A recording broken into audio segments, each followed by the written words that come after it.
తెలంగాణలో miss world competition political competition గా మారింది. అందాల భామలు రామప్ప దేవాలయం సందర్శించినప్పుడు జరిగిన ఘటనపై కాంగ్రెస్ బీఆర్ఎస్ మధ్య పొలిటికల్ వార్ నడుస్తోంది.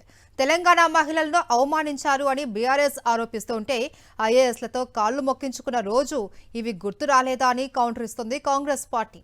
అసలు రామప్ప ఆలయంలో ఏం జరిగింది? Watch this story.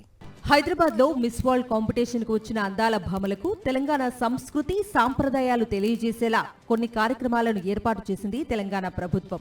అందులో భాగంగానే చార్మినార్, రామప్ప ఆలయం, మహబూబ్ నగర్ లోని పిల్లలమర్రి, యాదాద్రి ఆలయం వంటి అనేక ప్రాంతాలకు వాళ్లను తీసుకెళ్లి చూపిస్తోంది. అయితే రామప్ప ఆలయంలోకి వెళ్లే ముందు మిస్ వరల్డ్ కంటెస్టెంట్స్ కాళ్లు కడుక్కునేందుకు గుడి ముందే ఏర్పాటు చేశారు. అక్కడికి వచ్చిన 33 కంటెస్టెంట్స్ బాధ్యత 33 మందికి అప్పగించారు. కంటెస్టెంట్స్ కాళ్లు కడుక్కునే సమయంలో కొందరు మిస్ వరల్డ్ కంటెస్టెంట్స్ కాళ్లు కడగటం రాజకీయ దుమారానికి దారితీసింది. విదేశీ యువతుల కాళ్లు తెలంగాణ మహిళలతో కడిగించి తెలంగాణ మహిళలను అవమానించారని, బేషరతుగా ప్రభుత్వం తెలంగాణ మహిళలకు క్షమాపణ చెప్పాలని డిమాండ్ చేస్తున్నారు బీఆర్ఎస్ నేతలు. జరిగిన ఘటనపై విచారణ జరిపించాలని మహిళా కమిషన్కు ఫిర్యాదు చేశారు బీఆర్ఎస్ మహిళా నేతలు.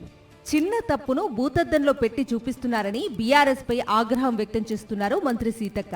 33 మంది కంటెస్టెంట్స్ రామప్పకు వస్తే కేవలం ఒక కంటెస్టెంట్ కు ఈవెంట్ పర్సన్ కాళ్లు కడిగారని, అది కూడా ఈవెంట్ పర్సన్ అత్యుత్సాహమే తప్ప ప్రభుత్వంది కాదని వాదిస్తున్నారు మంత్రి. గతంలో ఐఏఎస్లతో బీఆర్ఎస్ పెద్దలు కాళ్లు మొక్కించుకున్న విషయం మర్చిపోయారా అంటూ ఎద్దేవా చేస్తున్నారు కాంగ్రెస్ మంత్రులు. ఎవరో తెలియక చేసిన తప్పుకు ప్రభుత్వం ఎందుకు క్షమాపణ చెప్పాలని మంత్రి ప్రశ్నించారు. ఇప్పుడు మా దగ్గర ఆదిలాబాద్లో ఆదివాసీలు అయితే మేము పోయినా లేదా అతిథులు వచ్చినా కాళ్ళకు నీళ్ళిచ్చి ప్లేట్ పెట్టి పీట మీద కాళ్ళు కడుగుతారు. ఇది అక్కడ ఒక సాంప్రదాయం. కానీ మా ప్రాంతాలలో మనము ఇవాళ కాళ్ళకు నీళ్ళిచ్చి గుళ్ళకు పోయినా ఎక్కడ పోయినా కడుక్కుంటారు. అక్కడ 33 మంది కంటెస్టెంట్స్ వచ్చారు. 33 మందిలో ఒక ఈవెంట్ మేనేజ్మెంట్ నుంచి వచ్చినటువంటి ఒక్క అమ్మాయే ఆ అత్యుత్సాహాన్ని ప్రదర్శించింది. ప్రభుత్వం కాళ్ళు గడిగిస్తే 33 మంది గడిగియాలి కదా.